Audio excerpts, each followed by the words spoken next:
Amigos y amigas que leen por gusto, les presento a Diego Otero, poeta, novelista, periodista.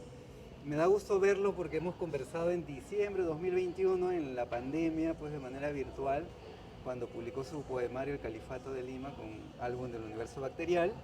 Y esta vez nos convoca la publicación de su segunda novela, que es, aquí están viendo la portada, La piel del murciélago, que ha sido editada por Peisa, se presentó en la Feria del Libro de Lima. Y bueno, en fin, Diego, bienvenido. Gracias, Jaime. Un gusto estar acá contigo de manera presencial. Sí, la diferencia, ¿no? La Sí, virtualidad. así es. Me, me acordé porque estuve repasando el video pues, en el que había seleccionado tus 5 libros, muy aplicadamente mostrando la portada, Sí, ¿no? sí, Y hablándonos pues también de, sobre todo de poesía, sí. ¿no? Hablábamos del Califato de Lima en ese momento. Y mire, cuando parecía que estabas otra vez en la senda de la poesía, aparece esta segunda novela, ¿no? Luego de Días Laborables, que fue tu primera Así novela, es. La piel del murciélago. Sin embargo, porque seguro que algunos todavía no han podido leer la novela, pues no está tan alejado tampoco de lo poético. No, no, digamos por varios, en varios aspectos, ¿no? Porque, o sentidos, porque la protagonista de la novela es una poeta, o por lo Sí. menos una poeta en ciernes, ¿no es cierto? Alguien que se está formando como poeta o que está, digamos, pergeñando su primer libro de poemas, ¿no? Y también porque hay como una, digamos, una intención de hacer un lenguaje, de trabajar con un lenguaje, con una sintaxis eh, particular, ¿no? Sí. Digamos, no la sintaxis ni el lenguaje habituales en la narrativa, ¿no? Y Mm, menos en la narrativa peruana, te diría, que suele ser bien como, entre comillas, práctica, ¿no? Esa herencia vargasllosiana de ir al grano, y, ¿no? Lo mío es como más como oblicuo, y, ¿no? Y hay muchas reflexiones sobre la poesía que son reflexiones que tienen como un cariz poético, ¿no? Más bien, ¿no? Con muchas imágenes y etcétera, ¿no? Entonces, en ese sentido, la novela no está tan alejada de la poesía. Igual, sí, eh, sí creo que es importante decir que es otro registro, ¿no? O sea, concebir y desarrollar un proyecto de novela es muy diferente a concebir y desarrollar un proyecto de libro de poesía, ¿no? Por lo menos para mí, ¿no? Es casi como si fueran eh, dos disciplinas distintas, ¿no? A pesar de que estás trabajando con lenguaje, ¿no? Pero en la novela el lenguaje está como supeditado a una serie de acciones que, que empujan al lenguaje y lo llevan por determinados caminos, ¿no? En la poesía el lenguaje tiene más peso específico, ¿no? Es algo que yo siempre he pensado, ¿no? En la poesía el lenguaje tiene que ser más exacto, y palabra que pones en un poema es una palabra que tiene un mayor peso que cada palabra que pones en una novela, bueno, ¿no? O en un cuento, ¿no? Más en la novela, que es... es cierto eso que hablas del peso del lenguaje, ¿no? Y quienes empiecen a leer la novela, es decir, ¿no? Tú hablabas de este sentido un poco más pragmático en la narrativa, Así ¿no? es, Ya presentar la acción directamente. Aquí se así está es. presentando desde el inicio, claro, Elisa es la protagonista. Hablabas de esta chica que es poeta, que quiere Sí, ser lo que se está formando, ¿no? Empieza, el pie derecho gira, se apoya en el alféizar y se arquea. La bota es estrecha y suave y tiene una suela adherente compuesta de 4 partes que recuerdan un poco a las almohadillas de las patas de los felinos. Se describe el personaje, después se presenta la atmósfera y poco a poco ya corre la acción, pero sí. hay sobre todo esto, ¿no? La atmósfera, el lenguaje, como bien mencionas. Eh, Diego, inevitable, ¿no? Hablábamos de esta relación de escribir poesía, escribir narrativa o novela, ¿no? Novela, no sé si has escrito algún cuento alguna vez. Nunca he escrito un cuento, o sea, bueno, cuando era niño escribí, Ajá. lo primero que recuerdo haber escrito es un cuento, ¿no? Me habían regalado un perro cuando yo tenía, que 9 años, 8 años. Yo había insistido en mis padres que me regalen un perro, un perrito, los tenía secos con el tema, y me regalaron el perrito, y por mi cumpleaños o por Navidad, en fin, y claro, escribí una historia, un relato, ¿no? En el que el perrito y yo, o un alter ego mío, éramos como los héroes, ¿no? Recuerdo, no sé qué pasó con ese pequeño cuento, pero seguramente lo boté después, o se perdió en los papeles, pero recuerdo mucho la sensación de disfrute a la hora de escribirlo, ¿no? Un disfrute muy grande, ¿no? Después de eso no recuerdo haber escrito un cuento nunca más, curioso, ¿no? He escrito estas 2 novelas, he escrito mucha poesía, escribí un libro que es como una especie de artefacto híbrido que se llama La Grabadora, ¿no?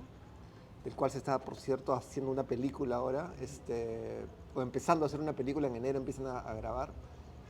Pero ese libro también era como una especie de novela experimental, ¿no? Cuento nunca, curioso, ¿no? No sé por qué. Me gusta la novela porque me gusta la idea de concebir una historia que se va desarrollando en el tiempo y me gusta la sensación como lector de leer una novela y sentir que los personajes y la atmósfera y el ambiente y ese mundo, ¿no es cierto? Ese mundo que forman las novelas, porque no es el tipo de novelas que a mí me gusta, que construyen mundos particulares, te acompaña por una serie de días o semanas, depende de cuán extensa sea el libro, ¿no? Esa sensación me gusta. Del cuento entras y sales, ¿no? Me gusta menos eso, ¿no? Mencionábamos antes de grabar esta charla, Diego, esta conversación que tuve recientemente con el escritor colombiano Santiago Gamboa. Él hablaba, ¿no? Decía que escribir novela exige muchísima más disciplina, organización que escribir un poema, ¿no? Los poetas pueden, claro, el gran trabajo está en el lenguaje, pero no es tan programático como la novela. Tú que estás entre esos 2 registros, ¿acaso quizás el periodismo los conecta? No sé, pero ¿cómo distingues esos registros? Yo creo que los 3 son distintos en el sentido de que usas el lenguaje para realizar operaciones muy distintas, ¿no? En ese sentido los 3 son distintos, son bien distintos. A mí lo que me gusta en la novela es el asunto de la construcción, la cosa más arquitectónica, ¿no? Pero yo, a diferencia de lo que te dijo Santiago Gamboa, yo sí creo que la poesía requiere una gran disciplina, pero que no es una disciplina programática en el sentido de que no requiere necesariamente horarios de trabajo como si los demanda una novela. La poesía requiere una disciplina más de relación con el lenguaje y con la tradición y con las lecturas de uno, ¿no? Es una disciplina que tiene que ver con la economía, la precisión verbal, la ubicación de uno como autor en relación a la tradición, al canon o a lo que no es el canon, qué sé yo, ¿no? Todo eso es una disciplina porque requiere un aprendizaje serio, ¿no? Requiere un aprendizaje no solo de lectura, sino también de escritura en el sentido de el ritmo, ¿no? En fin, los recursos retóricos, formales, en fin, ¿no? Yo creo que sí requiere disciplina. Lo que pasa es que no es una disciplina que tiene que ver con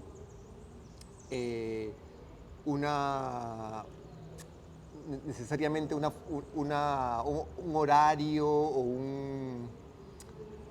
un esquema de trabajo, ¿no? Una escaleta como en el cine. Yo con las novelas las trabajo como una escaleta primero, ¿no? Hago como un esbozo argumental, digamos, ¿no? Y a partir de ese esbozo argumental como que me mando y claro, muchas veces traiciono ese esbozo argumental, ¿no? O sea, con las 2 novelas me ha pasado que me he ido por otro lado a mitad del camino, ¿no? Pero la poesía tiene otro tipo de disciplina, ¿no? Más no sé, más zen, ¿no?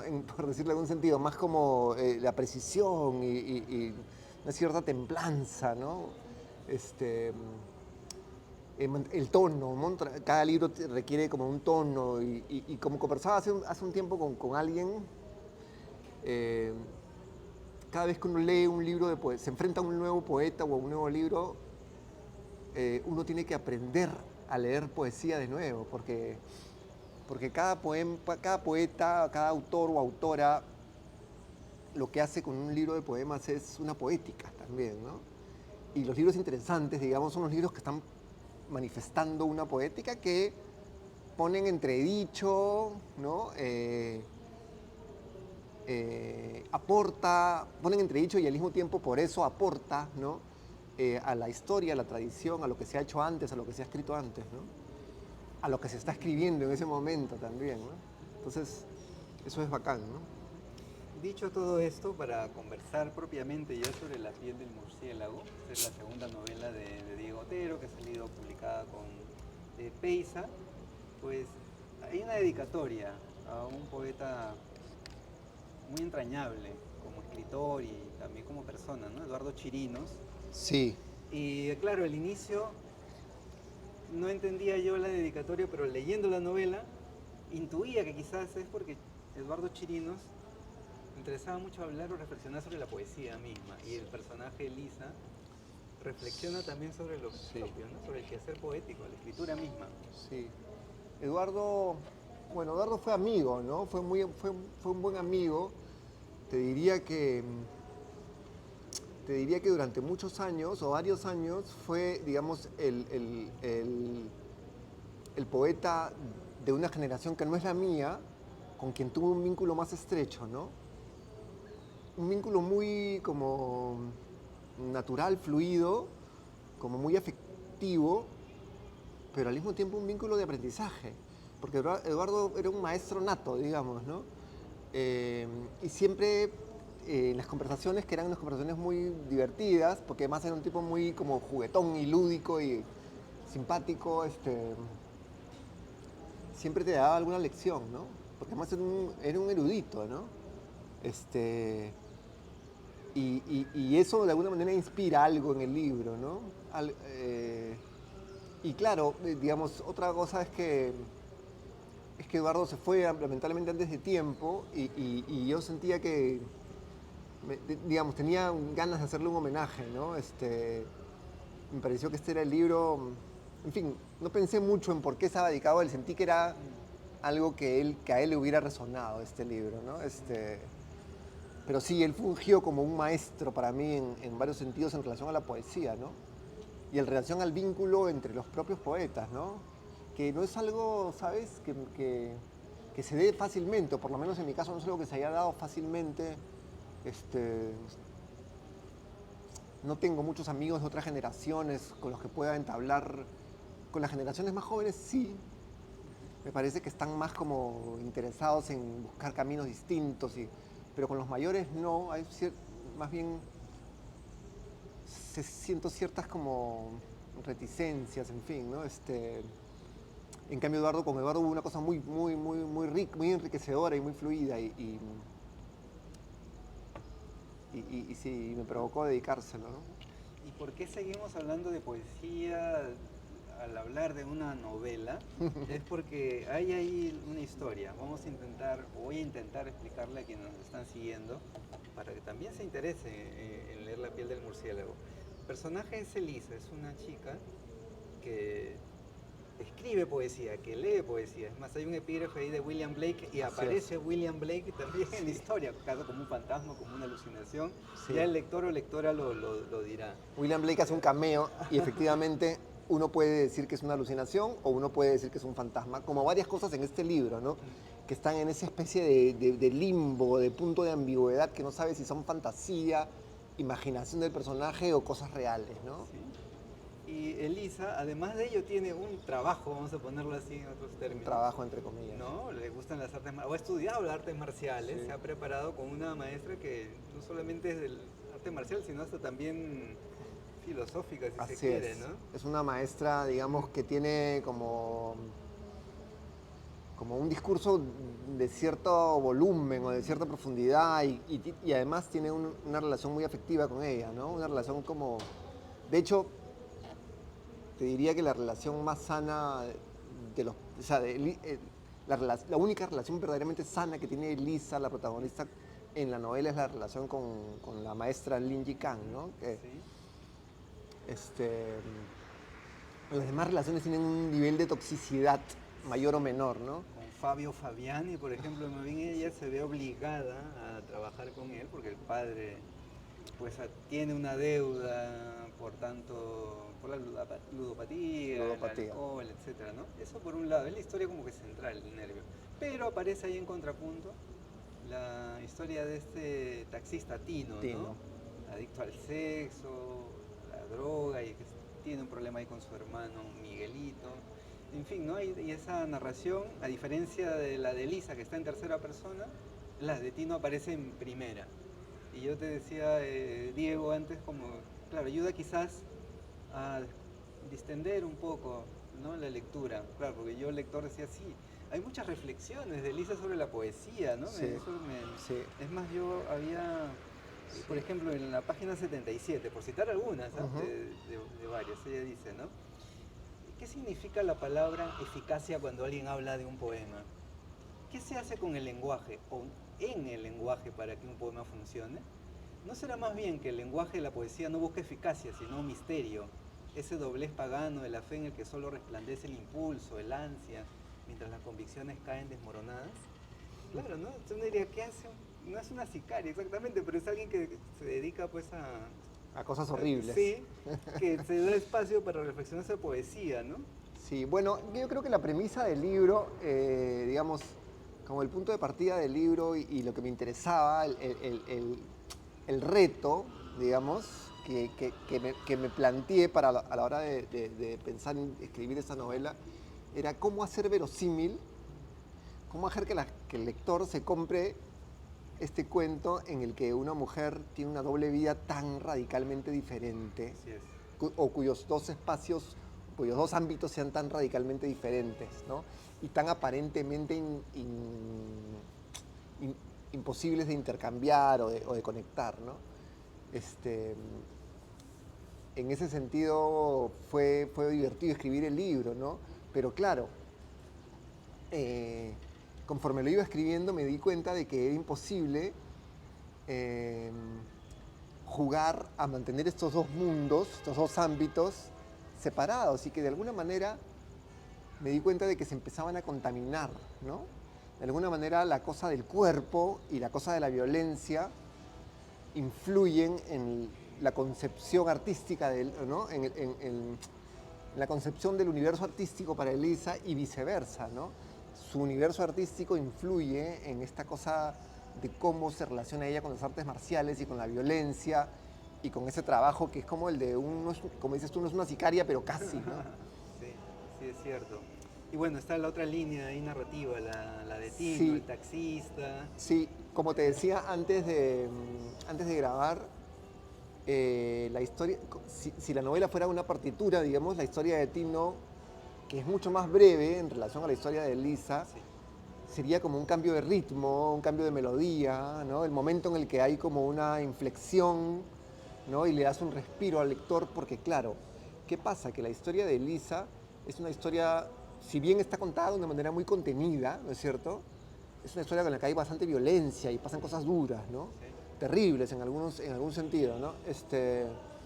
Yo sentía que necesitaba otra historia en la que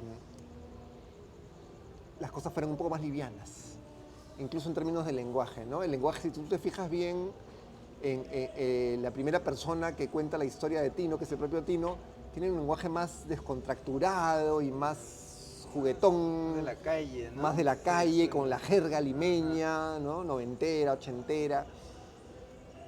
En cambio, el narrador omnisciente o semi-omnisciente, porque es un narrador medio tramposo, el de Elisa, ¿no? Por momentos parece que sabe mucho sobre Elisa, pero por momentos parece que no sabe nada sobre Elisa, ese narrador en tercera persona, que también me interesaba ese péndulo, digamos. Este, es un narrador más bien hierático, ¿no? Es un narrador seco, ¿no? Entonces yo sentía que necesitaba ese doble ritmo, ¿no? Incluso a nivel en un sentido estructural, ¿no? Y esas reflexiones de Elisa sobre la poesía, ahora, hace un rato leí esta reflexión sobre el Ujú. lenguaje, ¿son tuyas? ¿Tú las tenías, no sé, como en la mente, anotadas, como... Por momentos decía, esto podría ser un ensayo si le quitamos la parte que está golpeando a un hombre, que Sí. está reuniéndose con Fabián, y eso podría ser un ensayo en sí mismo. Sí, fíjate que es interesante porque lo que pasa es que cuando yo empecé a escribir la novela La piel de murciélago, estaba trabajando también en el Califato de Lima. Ajá. Entonces, mientras escribí el Califato de Lima, eh, se me surgían preguntas o reflexiones sobre el propio proceso de escritura poética. Y muchas de esas reflexiones, especulaciones, preguntas, las iba anotando, ¿no? Como muy en borrador, ¿no? Y algunas de esas las he utilizado para... Las he puesto en boca de Lisa, digamos, ¿no? Sí, sí, sí, sí. Entonces, es interesante porque, de nuevo, acá las dos disciplinas, la poesía está alimentando, o en todo caso la reflexión sobre la poesía está alimentando la narrativa y etcétera, ¿no? Sí, esta relación con Fabiani, Fabio Fabiani que se llama, ¿no? Este gángster, este empresario, ¿no? Sí, es un personaje medio como caricaturesco en un Sí, punto, pensaba ¿no? en el cine, ¿no? Casi Sí, decía, claro, hay un poemario de Diego Botero que se llama Cinerama, ¿no? Decía, claro, Cinema Fulgor. Cinema Fulgor, Sí, perdón. Claro, el cine está también ahí, sí, ve ahí las imágenes sí. o Sí, bueno, la esta novela relación. es muy visual, ¿no? Es muy visual, ¿no? Hay mucha descripción visual, digamos, ¿no? Muchas imágenes visuales, ¿no? Y claro, Fabiani es un personaje que podrías haber salido de una película de los hermanos Coen o qué sé yo, ¿no? Es un personaje medio estrafalario, medio caricaturesco, pero al mismo tiempo monstruoso, ¿no? Pero, y al mismo tiempo tiene una relación con Elisa extraña, diera la impresión de que está enamorado de ella, ¿no? Por momentos, ¿no? De que la admira, ¿no? Me interesaba eso, ¿no? Y me interesaba que él, digamos, que lo maligno en la novela estuviera encarnado, representado por este tipo que era un tipo que da risa en un punto, ¿no? Me parece que me parecía interesante eso, ¿no? O sea, el mal encarna en un tipo que al lector le puede causar gracia incluso, ¿no? Esa incomodidad me parecía interesante, ¿no? Hace un rato, cuando empezamos a releer la charla, tú hablabas pues de esta diferencia de la novelística, no sé, limeña, peruana, tradicional, ¿no? Ujú. Hablábamos desde el lenguaje, ¿no? Que ahí como que ahí se desmarca en ese sentido. Y este interés por la escritura de novela surge por alguna admiración o relación o vínculo con un novelista o con la novelística en general.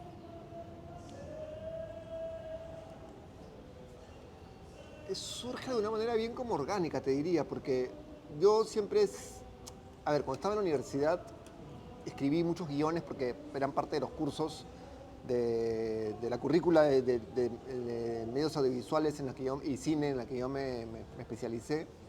Escribí muchos guiones y tenía facilidad para hacerlos y me divertía haciéndolos. Además eran guiones bien particulares, ¿no? Con atmósferas de alguna manera similares a los de esta novela, entre lo onírico, lo absurdo, lo irónico, eh, pero después, en el año 2006, eh, hice este proyecto que se llamó La Grabadora, que era una especie de relato experimental híbrido que está contado en tres lenguajes o en tres formatos, digamos, ¿no?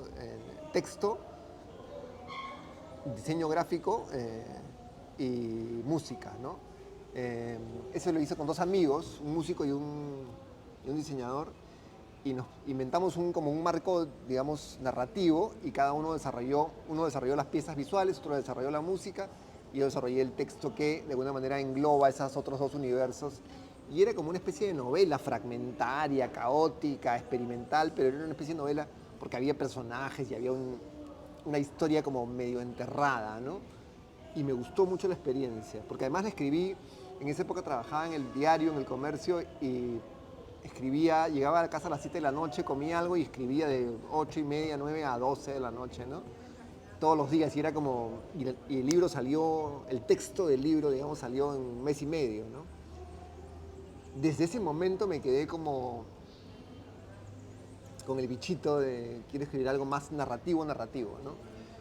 Y bueno, años después empecé a sentarme a emprender, empecé a emprender un proyecto narrativo, pero claro, boté varios borradores porque no me convencían hasta que llegué al primer borrador de Días Laborables, ¿no? Lo que quería decir, quizás ya para yo mismo aclararme y traducirme, es que hay una mayor conciencia del lenguaje en tú, Diego Otero, novelista, porque en la narrativa a veces hay más conciencia de la acción, del conflicto del personaje, ¿no? Y Sí, que aquí te detienes o como lector percibo que hay una mayor conciencia del lenguaje, hablando de esta reflexión sobre la poesía. Sí, mira, en general te diría que, salvo ciertas excepciones, a mí me interesa la narrativa, las novelas, en las que el lenguaje no solamente es eficaz, sino que hace algo un poquito más, ¿no?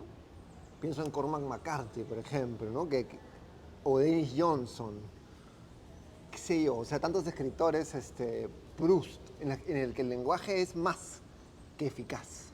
El lenguaje hace otras cosas además de ser eficaz y conmoverte o mantenerte entretenido, ¿no? En Proust hace muchas cosas. En Proust el lenguaje, digamos, narrativo es filosófico, ¿no? Tiene una serie de otras capas, ¿no? Hay como una gran conciencia del lenguaje. Ese tipo de escritores me gustan a mí, ¿no? Ese tipo de narradores, ¿no? En los que me gusta mucho, por ejemplo, Pascal Quignard, el francés, que estuvo hace poco en la Feria de Guadalajara, ¿no? Pascal Quignard es un escritor que trabaja con el lenguaje de una manera muy consciente y muy, digamos, desafiante, ¿no? Entonces me gustan ese tipo de narradores, ¿no?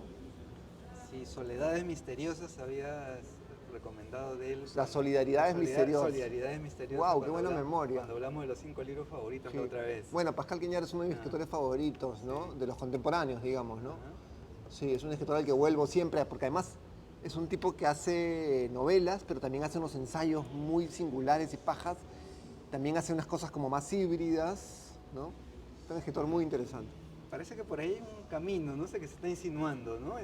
No lo sé, puede ser. ah. No lo sé, no Digo, lo sé. por la reflexión misma sobre el lenguaje, Sí. pero también hay lo híbrido en la acción Sí, de los personajes, esta doble vida de Sí. Elisa, ¿no? Sí, sí. Y el narrador de Tino, pues mucho más coloquial, Así si es. se quiere, ¿no? Así es. Diego, yo te había pedido que hablemos de 5 libros extra. Quienes nos están escuchando ahora, pues hay un video en el que Diego Otero habla de otros libros. Me ponía el parche, decía, no necesariamente son mis favoritos, pero... Y hacía una lista, ¿no? Yo había anotado para no repetirla, de Pascal Quignard, Las Solidaridades Misteriosas. De James Tate habías hablado Cómo se elige al Papa. En ese momento creo que es el año que se publicó Las Arqueólogas de Mirko Lauer, Los Argonautas de Maggie Nelson, Así Here es. de Richard Maguire. Esa es una novela gráfica maravillosa, Sí. genial. Bueno, claro, esos libros eran, esa lista te dice de libros que había leído recientemente, ¿no? Ahora te podría dar una lista de libros que me parecen como más fundamentales en términos de formación, ¿no? Para hacer una lista bien diferente a esa, digamos, ¿no? Te diría, por ejemplo, bueno, La Odisea. La Odisea, ¿no? Es el libro de los libros, ¿no? Ese es como, no sé, es como la caja de Pandora. Es un libro que lo abres y te mete en un universo desde el lenguaje, ¿no? La sintaxis, cómo está escrito. Puede ser difícil puede ser difícil empezar a leer la Odisea, puede generar como una fricción en el lector o una dificultad porque es una sintaxis muy particular, ¿no? Y un universo de personajes muy particular en el que los dioses interactúan con los humanos, etc. Pero una vez que entras a ese universo es un libro, yo diría que no hay un libro más genial, ni más maravilloso, ni más deslumbrante que ese, ¿no? Por lo menos de lo que yo he leído, ¿no?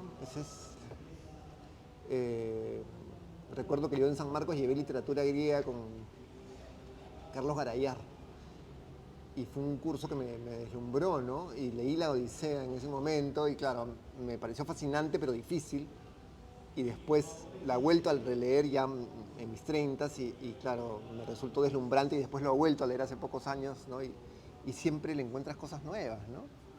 Es una cosa increíble. Después otro libro, así que me parezca como fundamental históricamente, digamos. Bueno, Moby Dick. Moby Dick es un libro, es un universo, ¿no? Eso es lo que te decía. A mí me gustan los libros que construyen universos, ¿no? Moby Dick es un universo y además, igual que La Odisea, es un libro que resulta profundamente divertido y entretenido y a la vez resulta muy interesante en términos de lo que te puede, de a donde te puede llevar en términos de pensamiento y de reflexión, ¿no? Eh, Ambos libros, La Odisea y Moby Dick, son aventuras, ¿no? Pero son aventuras también del pensamiento y del lenguaje, ¿no? Otro libro así, digamos, para allá, no último de narrativa, y después te digo un par de poesía, El proceso de Kafka. Kafka es mi escritor favorito, mi narrador favorito, digamos, ¿no? Y te diría que casi que es mi escritor favorito, ¿no? O sea, en general, incluyendo los poetas. Me parece que no hay, en el siglo XX no ha habido un escritor, no ha habido un mejor escritor que, para mí, que Kafka, ¿no? O sea, la gente habla de Joyce, pero para mí Kafka, lo que ha hecho Kafka es inigualable, ¿no? El proceso, por ejemplo, qué sé yo, todos sus libros, sus cuentos y las 3 novelas, en fin, es construir un universo que no es la representación de la realidad, sino que es un universo en el que la realidad y la fantasía, el sueño y la vigilia, el drama y la comedia, todos están embarcados en una misma nave, ¿no? Sin que se noten las costuras ni las trampas, además, ¿no? Eso hace Kafka y eso es como y además es político y es personal, es todo, ¿no? De nuevo, sin ser panfletario, ¿no? Eh, Creo que Kafka es insuperable, ¿no? Y el proceso es para mí su gran logro, aunque también los cuentos, los relatos, las piezas breves me parecen hermosísimas, ¿no? A pesar de que es un poeta, es un escritor, un narrador que trabaja con el lenguaje, digamos, economiza mucho el lenguaje, ¿no? Su lenguaje suele ser más bien seco, pero construye unos mundos fabulosos, muy bellos, ¿no? Después te podría hablar de poesía, ya que estamos contando con la poesía. Te dije tres textos que son narrativos, digamos, a pesar de que la Odisea es un poema, digamos, ¿no? Bueno, Personae de Ezra Pound. Ese es un libro que ha sido fundamental para mí como en mi formación, sobre todo, ¿no? Es un poeta de la precisión, es un poeta de la experimentación al mismo tiempo, ¿no? Combina muy bien esto de la experimentación y la precisión. Y la combinación de esos dos, digamos, programas o ideas me parece que es muy interesante y hay muchas posibilidades ahí, ¿no? Y es muy inusual, además, porque generalmente los escritores experimentales que experimentan, que buscan caminos nuevos, etc., suelen ser más bien difíciles y muy exigentes. Pound no lo es tanto, ¿no? Por lo menos el Pound previo a los cantos, ¿no? Que es el de Personae, ¿no? Es un Pound de poemas cortos y poemas muy de gran belleza visual, ¿no? Con ironía, además, en fin, una serie de valores que me parecen muy bacanes, ¿no? Y otro libro de poesía que para mí fue fundamental es un libro que se llama Propios como Ajenos, de Antonio Cisneros, que es una antología que le publicó Peysa. Se la debe haber publicado a fines de los 90. Ese fue uno de los libros que yo más atesoré y más leí de jovencito, ¿no? Me acuerdo que tenía el paso de las páginas muy marcado por la huella de la mano pasando las páginas, ¿no? Ese Propios como Ajeno, que es una antología de todos los poemarios de Antonio Cisneros, creo que estaba ahí incluso Las inmensas preguntas celestes, que lo había publicado recién cuando sale ese libro. Ahí descubrí que la poesía puede ser muy humorística, puede ser muy divertida, puede tener una sintaxis muy compleja y al mismo tiempo ser fácil de leer, ¿no? Que eso es lo que hace Antonio Cisneros, ¿no? Puede ser te puede hablar de cosas muy mundanas, ¿no? En fin, de nuevo, ¿no? Igual que Pound me abrió como una puerta de posibilidades a mí como autor, sobre todo, ¿no? Y ahí hay Ahí hay 5 libros. Muy bien, Diego, muchísimas gracias por los 5 libros, ¿no? Digamos ya una revisión mucho más, como dices tú, ¿no? Personal, más Sí. fundamental para ti. Y felicitaciones por La piel del murciélago. Y también gracias por la oportunidad de leerte otra vez. Gracias a ti, Jaime, al contrario. Y gracias a Diego y gracias también a ustedes que nos han seguido.